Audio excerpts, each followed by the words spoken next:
Here are some best practices with respect to getting your data organized. So first and foremost, what I want is I ideally want my data to be long, not wide. And what I mean by that is that we want our data to kind of follow the methodology where each row represents a transaction or something that I'm summarizing. In this particular instance, what we are looking at here is that we are looking at a summary of our checks by account, vendor, and category. Okay, with each row representing a check. And that's ultimately the methodology that we want to have, which each row represent a check. Now, the opposite of this would be where if the data was transposed, where each column represented a check. Now, most of you are probably rolling your eyes to begin with. You'd probably never would set it up that way, but just being on the same page and being consistent, make your data long, don't make it wide. Okay, the next thing is that we want our data to ultimately be congruent. We want everything to touch everything else. That's going to make life a lot faster and easier. When we go to create our table or we go to create our pivot table, the software is going to determine where that data starts and stops. So if we, for example, had empty rows, empty columns, and we go to create this, you'll notice that as it goes to create this data, it is going to do it not in the full data set, but rather where it sees the breaks. So if you make your data congruent, if you make everything touch, when you go to create that pivot table or table, it's going to know exactly where that data starts and stops. And so in this case, we'll see here, figure 2, A1 to E431. That is in fact where our data lives. That is correct. So if you are exporting data, and this is really reflective of coming out of accounting systems, general ledger packages, things of this nature, where you have a lot of extra formatting. One of the best things that I always recommend that you do, you get your data inside of Excel, come on over here to the Home tab, and just go ahead and remove any excess formatting. So as an example for here, we're going to go ahead and just dump our formats. There's nothing in there to begin with, but if we did see it, we'd see any styling or any mumbo jumbo removed.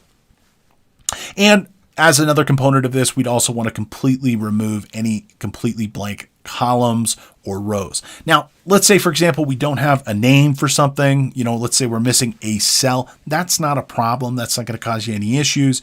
But what we do want to avoid are just completely blank rows and completely blank columns.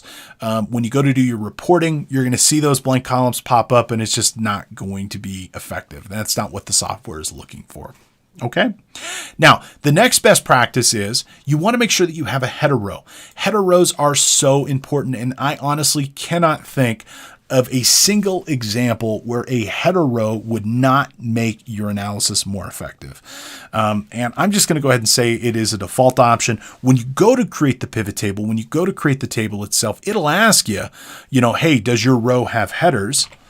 As you can see here, when we go to create our table, and technically you could say, no, it doesn't contain headers, and do it this way. But what you're ultimately going to end up with is a header row no matter what. And it's going to say column 1, 2, 3, 4, and 5. So if you were to go do your pivot table from this, let's just go ahead and continue this as an example here. You're going to see on the right-hand side that in fact it says columns 1, 2, 3, 4, and 5. And I don't know about you, but my short-term memory isn't great. So I don't really remember what columns 2, 3, 4, and 5 are. So generally I would tell you, you should avoid having not having a header row. You should absolutely create one yourself and just go ahead and do it. Let me just go ahead and step us back here just a little bit and take us back to square one. And let's talk about tables just for a second. Okay. So I'm just taking us back here to square one, and I'm just resetting, removing that formatting. You saw how I did that by coming over here to the home menu and then selecting clear format.